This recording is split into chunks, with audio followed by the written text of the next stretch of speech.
Hello dear students, pre board question paper solution series में आज हम स्टार्ट करेंगे section C, that is the literature section.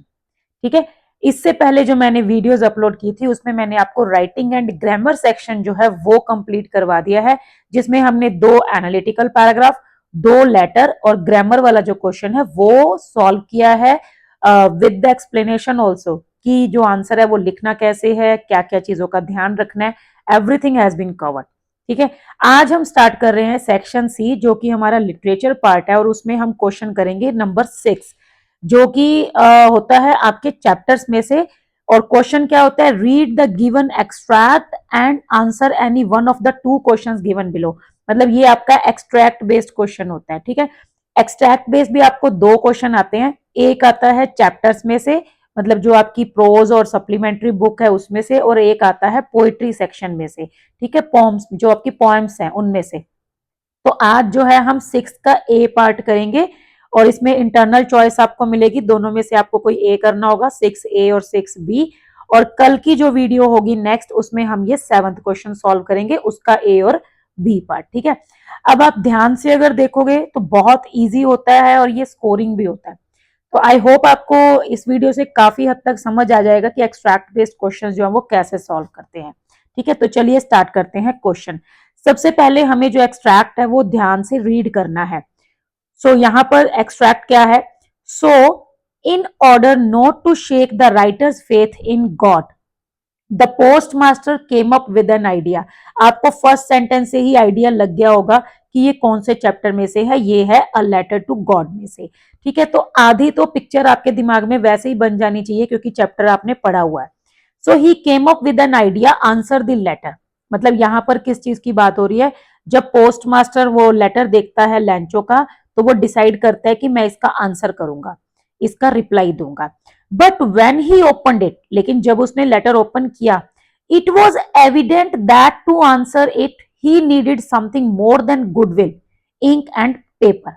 लेकिन जैसे ही उसने इसको ओपन किया, ठीक है, उसको ये बात समझ में आ गई, इट वॉज एविडेंट मतलब उसको ये बात क्लियर हो गई कि इस लेटर का आंसर लिखने के लिए उसको कुछ और भी चाहिए।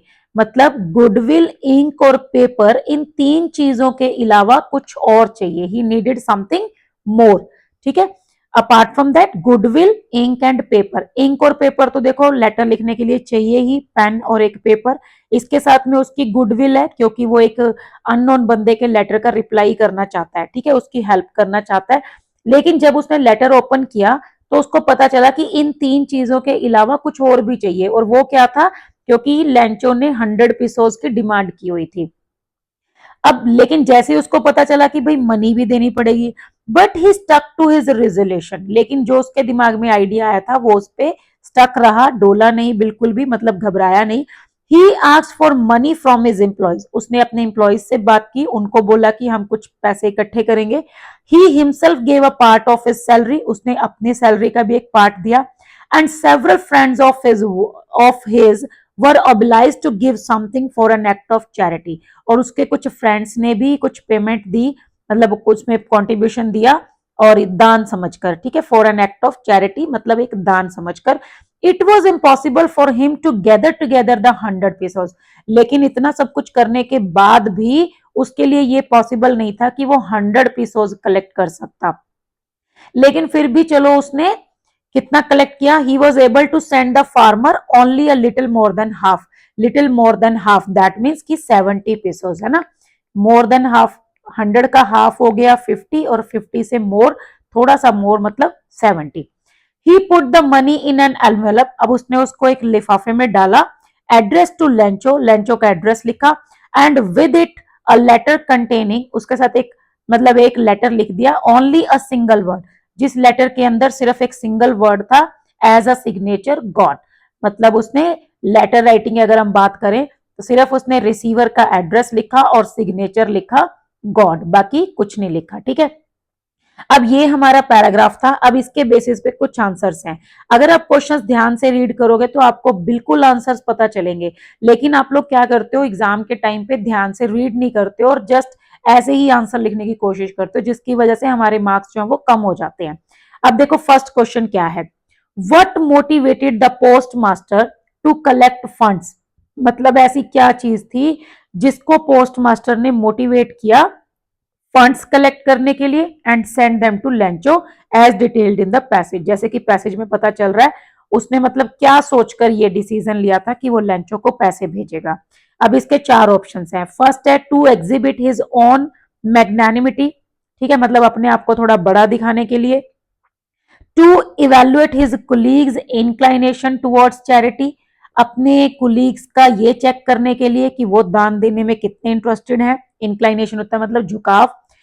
To uphold Lencho's unwavering faith in divine intervention, Lencho का जो एक बहुत ही फिल्म जो फेथ था उसको बनाए रखने के लिए भगवान में।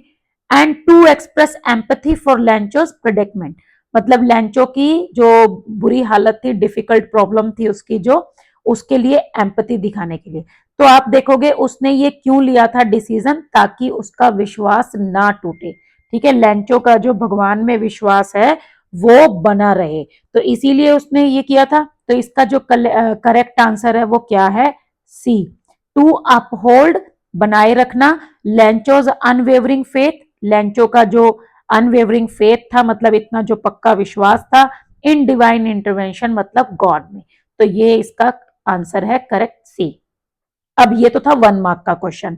अब आप सेकंड क्वेश्चन देखो, ये 2 मार्क का है, तो इसका आंसर आप 1 वर्ड या 1 सेंटेंस में नहीं करोगे, 3 to 4 सेंटेंसेस के अंदर इसको आंसर करोगे।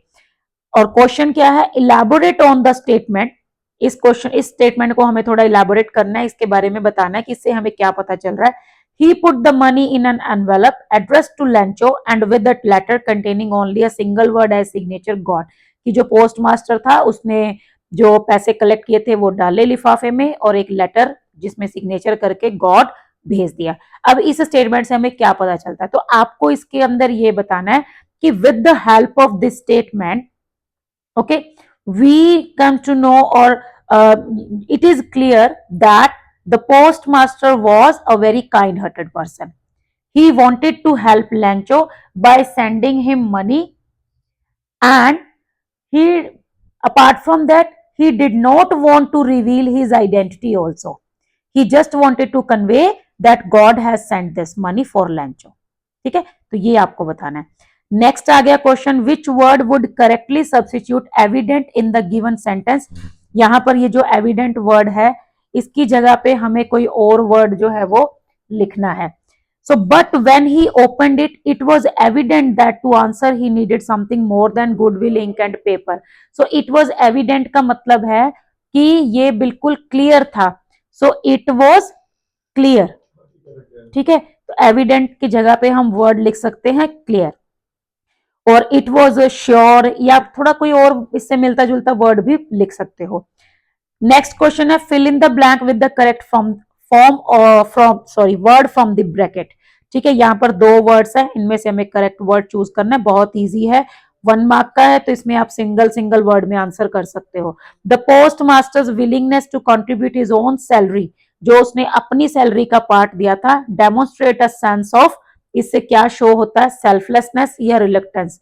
So the answer is selflessness, ठीक है, मतलब वो अब स्वार्थी नहीं था, अपने ऊपर, अपने से ऊपर उठ के सोच रहा था, और उसने अपना भी एक जो पार्ट है सैलरी का वो दिया।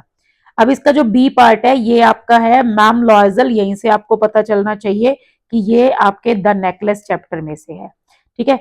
Ma'am लॉयजल now new the horrible life of necessity, जब उससे नेकलेस गुम हो जाता है और उसको वो डेट लेते हैं और उसको रीपे करने के लिए जो उनकी लाइफ इतनी हार्ड हो जाती है, हार्डशिप्स आ जाती हैं लाइफ में, अब उसको पता चलता है कि एक्चुअल में जो जरूरतों भरी लाइफ होती है जिसके अंदर मतलब हम अपनी नेसेसिटीज को भी पूरा नहीं कर पाते, वो हॉरिबल लाइफ कैसी होती है, अब उसको पता चला। शी डिड हर पार्ट, लेकिन फिर भी उसने अपना जो पार्ट था बहुत अच्छे से प्ले किया, कंप्लीटली हीरोइकली, मतलब बिल्कुल घबराई नहीं, जो उससे बन पड़ता था वो उसने किया। इट वॉज नेसेसरी टू पे दिस फ्राइटफुल डेट, बहुत जरूरी था उसके लिए ये जो इतना भयानक डरावना जो उसने कर्जा ले लिया था उसको रीपे करना। शी वुड पे इट, उसने डिसाइड किया वो इसको पे करेगी। They sent away the made, उन्होंने मेड को सेंट मतलब मेड को हटा दिया। चेंज देयर लॉजिंग, सब अपना घर वगैरह चेंज कर दिया। They rented some rooms in an attic, और एक अपार्टमेंट से एक सिंपल से रूम्स में मतलब वो शिफ्ट हो गए। अब इसके बेसिस पे क्वेश्चन है, फर्स्ट क्वेश्चन है what does ma'am लॉयजल्स acceptance of the life of hardship, मतलब ये जो उसने एक्सेप्ट किया था अपने इस लाइफ को, हार्डशिप भरी लाइफ को, ये उसके बारे में क्या शो करता है। After losing the necklace primarily demonstrate about her, क्या उसके बारे में दिखाता है। फर्स्ट ऑप्शन है हर इनडिफरेंस टू लग्जरी, ठीक है, कि वो लग्जरी से दूर हो गई थी अब। हर सेंस ऑफ अकाउंटेबिलिटी, मतलब वो इसके रिस्पॉन्सिबिलिटी लेने को तैयार थी। हर लव फॉर मटेरियल वेल्थ, कि उसको सिर्फ चीजों से प्यार था। हर अनविलिंगनेस टू फेस रियलिटी, कि वो रियलिटी को फेस नहीं करना चाहती थी। तो इसका जो करेक्ट आंसर है वो है कि वो अपनी रिस्पॉन्सिबिलिटी लेने के लिए तैयार थी। सेकेंड क्वेश्चन है what does ma'am Loisel's choice to accept a life of hardship reveal about her character. देखो ये 2 मार्क्स का है, इसमें हमें उसके कैरेक्टर के बारे में बताना है कि she was, no doubt she wanted a luxurious life, no doubt she had so many desires and she wanted to fulfil those, but when he lost the necklace and he realized that this was her mistake, so she did not give up, she was ready to accept it, she was ready to bear the responsibilities and she was very brave।